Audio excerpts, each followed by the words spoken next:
بسم اللہ الرحمن الرحیم۔ السلام علیکم ورحمۃ اللہ وبرکاتہ۔ ویورز، آج میں آپ کو قرآن کریم کی روشنی میں حضرت ہود علیہ السلام کی قوم کی سرکشی، کفر اور شرک کے بارے میں بتاؤں گا، اور آپ کو یہ بھی بتاؤں گا کہ اس کفر اور شرک کی وجہ سے حضرت ہود علیہ السلام کی قوم پر کس قسم کا عذاب الہی نازل ہوا۔ عاد کے ایک بیٹے شداد کی جنت کے بارے میں بھی بتاؤں گا، اور اس کی تباہی کا واقعہ بھی سناؤں گا۔ ویوز، اگر میری ویڈیو آپ کو اچھی لگے تو میرے چینل کو سبسکرائب کر کے ساتھ بیل آئیکن کا بٹن بھی پریس کر دینا، تاکہ آپ کو نئی آنے والی معلوماتی ویڈیو کا نوٹیفیکیشن ملتا رہے۔ ویوز، قوم نوح کی ہلاکت کے بعد اللہ تعالیٰ نے قوم عاد اول کو زمین پر آباد کیا، اور یہ لوگ جسمانی طور پر بڑے مضبوط، قدآور اور بڑی مضبوط عمارتیں بنانے میں ماہر تھے۔ اللہ تعالیٰ نے انہیں خوب مال و دولت سے بھی نوازا۔ قوم عاد اپنی جسمانی قوت کے غرور میں اتنی آگے بڑھی کہ اس نے اللہ تعالیٰ کو بھی بھلا دیا، اور اپنے ہی ہاتھوں سے بنائے ہوئے بتوں کو اپنا معبود بنا کر ان کی عبادت شروع کر دی۔ ان کے 3 بڑے بت تھے، جن کے نام صد، سمود اور ہر تھے۔ قوم عاد کو گمراہی سے نکال کر ہدایت کی طرف لانے کے لیے اللہ تعالیٰ نے اس قوم کے ایک فرد حضرت ہود علیہ السلام کو نبی بنا کر ان کے پاس بھیجا۔ قرآن کریم کی سورہ فجر میں فرمان الہی ہے، جس کا ترجمہ یہ ہے: اے نبی صلی اللہ علیہ وسلم، کیا آپ نے نہیں دیکھا کہ آپ کے رب نے قوم عاد کے ساتھ کیا سلوک کیا، یعنی ارم کی اولاد کے ساتھ، جو قد و قامت میں ستونوں جیسے تھے، اور طاقت میں ان جیسے دنیا میں لوگ پیدا ہی نہیں کیے گئے۔ سورہ فجر آیات نمبر 6 تا 8۔ دوسری آیات میں: اور ہم نے قوم عاد کی طرح ان کے بھائی ہود علیہ السلام کو نبی بنا کر بھیجا۔ اس قوم کی ہدایت اور رہنمائی کے لیے اللہ تعالیٰ نے ان کے ہم قوم حضرت ہود علیہ السلام کو ان کی طرف رسول بنا کر بھیجا۔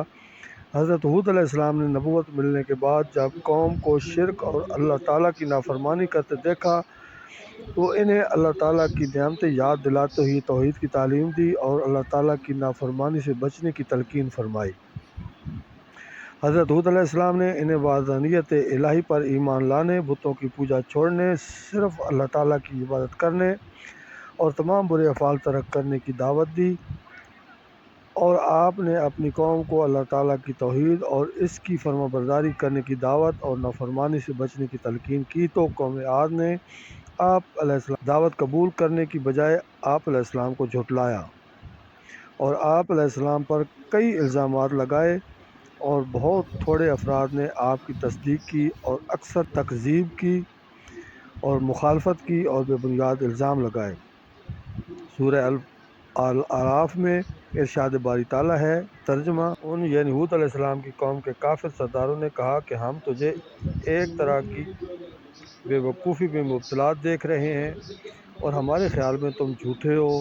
حضرت ہود علیہ السلام نے اپنی قوم کو سمجھانے کی بھرپور کوشش کی، اور انہیں بتایا کہ اے میری قوم، اللہ تعالیٰ کے سوا تمہارا کوئی حقیقی معبود نہیں، میں اللہ تعالیٰ کی طرف سے تمہاری خیر خواہی کے لیے نبی بنا کر بھیجا گیا ہوں، مجھے تم سے کوئی دنیاوی لالچ نہیں، میں تو صرف اللہ عز و جل کی رضا کا طلبگار ہوں۔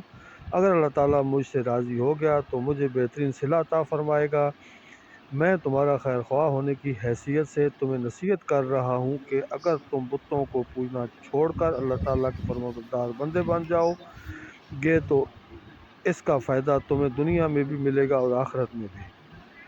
جب حضرت ہود علیہ السلام نے اپنی قوم کے خلاف مدد کی درخواست کی تو اللہ تعالیٰ نے فوراً آپ علیہ السلام کی درخواست قبول فرمائی، اور قوم عاد پر سخت ترین عذاب ہولناک آندھی کی صورت میں نازل فرمایا، جس سے آپ علیہ السلام کی قوم کے تمام نافرمان لوگ ہلاک ہو گئے۔ صرف مومن اللہ تعالیٰ کی رحمت سے عذاب الہی سے محفوظ رہے۔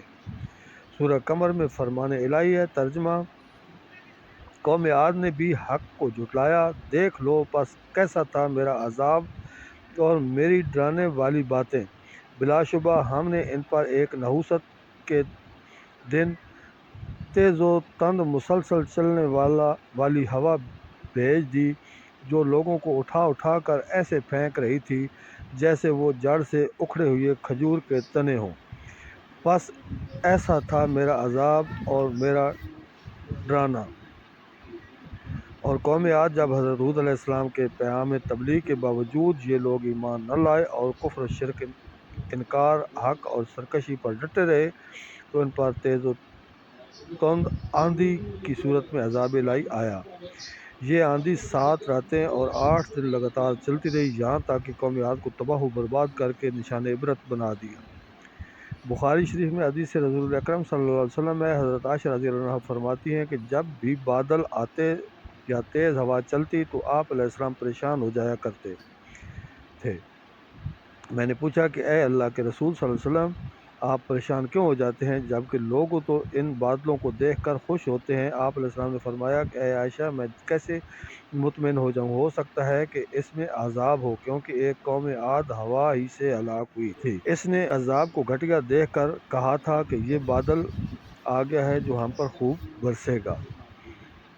ویوز، شہداد کی جنت کے بارے میں بھی آپ کو بتاتا ہوں کہ عاد کے ایک بیٹے شہداد نے دنیا پر بادشاہت کی اور روئے زمین کے تمام بادشاہ اس کے فرما بردار ہوئے۔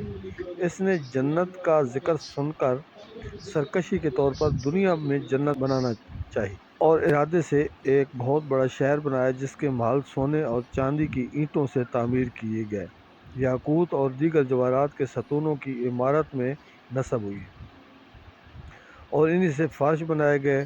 سنگریزوں کی جگہ آبدار موتی بچھائے گئے، ہر محل کے گرد جواہرات پر نہریں جاری کی گئیں اور طرح طرح کے درخت حسین تزئینوں کے ساتھ لگائے گئے۔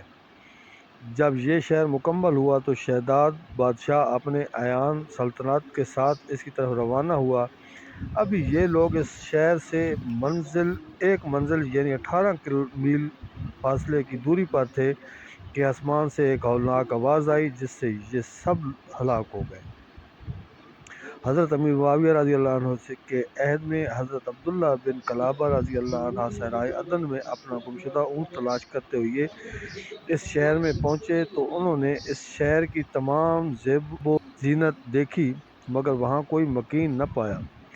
پھر تھوڑے سے جواہرات لے کر وہاں سے چلے آئے اور یہ بات جب حضرت امیر معاویہ رضی اللہ عنہ کو معلوم ہوئی تو انہوں نے حضرت عبداللہ بن کلابہ رضی اللہ عنہ کو بلا کر صورتحال دریافت کی۔